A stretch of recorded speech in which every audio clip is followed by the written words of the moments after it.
पति की लाश पर रोज नहाती थी पत्नी। महीनों तक चलता रहा मौत का खौफनाक खेल। इस घटना के आगे दृश्यम फिल्म भी हुई फेल। पत्नी की एक गलती ने खोल दी हत्या की पोल। बाथरूम में खुदाई से निकला पति का कंकाल। दफन थी पति की लाश, वहीं पर रोज नहाती थी। ये एक ऐसा बयान है जिसे सुनकर पुलिस भी सन्ने रह गई। उत्तर प्रदेश के आगरा के सिकंदरा इलाके से सामने आई इस वारदात ने हर किसी को हैरान कर दिया।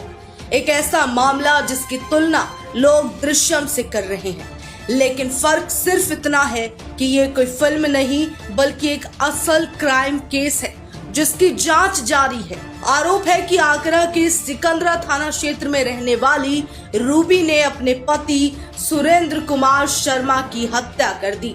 पुलिस के मुताबिक पूछताछ में रूबी ने बताया कि उसने पहले खीर में नींद की गोलियां मिलाकर पति को खिलाई। जब उनकी मौत हो गई तो अगला कदम ऐसा था जिसकी किसी ने कल्पना भी नहीं की थी। रूबी पर आरोप है कि उसने घर के बाथरूम का फर्श तोड़वाया, शव को वहीं दबाया, ऊपर से नमक और मिट्टी डाली और बाद में नया प्लास्टर करवा दिया ताकि किसी को शक ना हो। लेकिन सबसे चौंकाने वाला दावा तब सामने आया जब पुलिस पूछताछ में रूबी ने कथित तौर पर कबूल किया कि जहां मेरे पति की लाश दफन थी, मैं रोज उसी जगह पर नहाती थी। पूरे 46 दिन तक मुझे किसी बात का डर नहीं लगा। सोचिए, जिस बाथरूम के नीचे एक इंसान का शव दफन हो, उसी के ऊपर रोज सामान्य जिंदगी जीना, यही बात इस पूरे मामले को और भी ज्यादा खौफनाक बना देती है। पुलिस के मुताबिक घटना की शुरुआत 17 जून की रात हुई।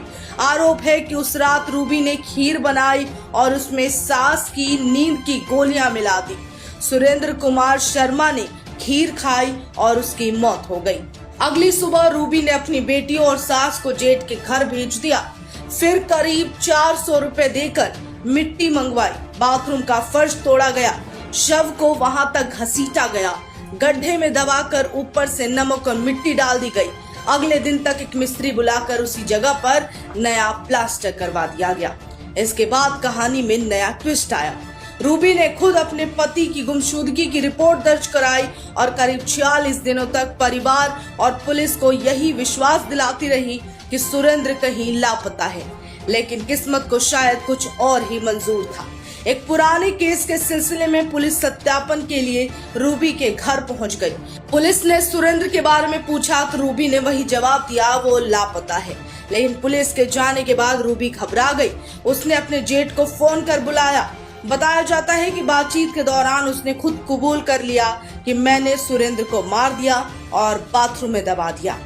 पुलिस मौके पर पहुंची, बाथरूम का फर्श खुदवाया गया और वहां से सुरेंद्र कुमार शर्मा का कंकाल बरामद हुआ। फिलहाल आगरा का ये मामला पूरे देश में चर्चा का विषय बना हुआ है, क्योंकि कभी कभी हकीकत फिल्मों की कहानी से भी ज्यादा खौफनाक साबित होती है।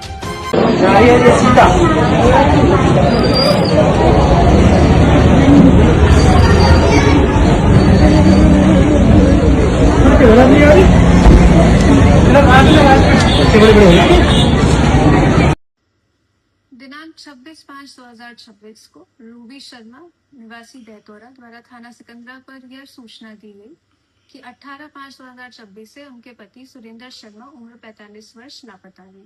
इसी क्रम में थाना सिकंदरा द्वारा गुमशुदगी दर्ज की गई एवं जांच की जा रही थी। जांच के क्रम में कल 3 जुलाई 2026 को यह ज्ञात हुआ कि रूबी शर्मा द्वारा ही अपने पति की हत्या करके अपने ही घर के बाथरूम में गाड़ दिया गया है एवं उसके ऊपर फर्श बनवा दी गई है। विधिक कार्रवाई करते हुए थाना सिकंदरा पुलिस द्वारा फर्श तोड़वाई गई तो उसमें से शव बरामद हुआ है। शव की शिनाख्त करके पंचायतनामा करके पोस्टमार्टम हेतु भेजा गया और अभियुक्ता रूबी शर्मा को हिरासत में लिया गया। अभियुक्ता से पूछताछ और अन्य साक्ष्य संकलन के क्रम में यह ज्ञात हुआ कि रूबी शर्मा द्वारा अपने पति को 15 से 20 नींद की दवाई देकर उनकी हत्या की गई एवं स्वयं भी उनको गाड़ दिया और उसके बाद उस पर प्लास्टरिंग करके फर्श डलवा दी गई। मोटिव के संबंध में जब पूछताछ की गई तो यह ज्ञात हुआ कि सुरेंद्र शर्मा अल्कोहल का सेवन करके रूबी शर्मा के साथ मारपीट करते थे, इसीलिए आक्रोश में आके उन्होंने ये कदम उठाया। उपरोक्त संबंध में सुसंगत धाराओं में अभियोग पंजीकृत है। रूबी शर्मा की गिरफ्तारी करके उनको रिमांड के लिए भेज दिया गया है और अन्य एंगल्स पे जांच प्रचलित है। पुलिस द्वारा अन्य विधिक कार्रवाई अमल में लाई जाएगी।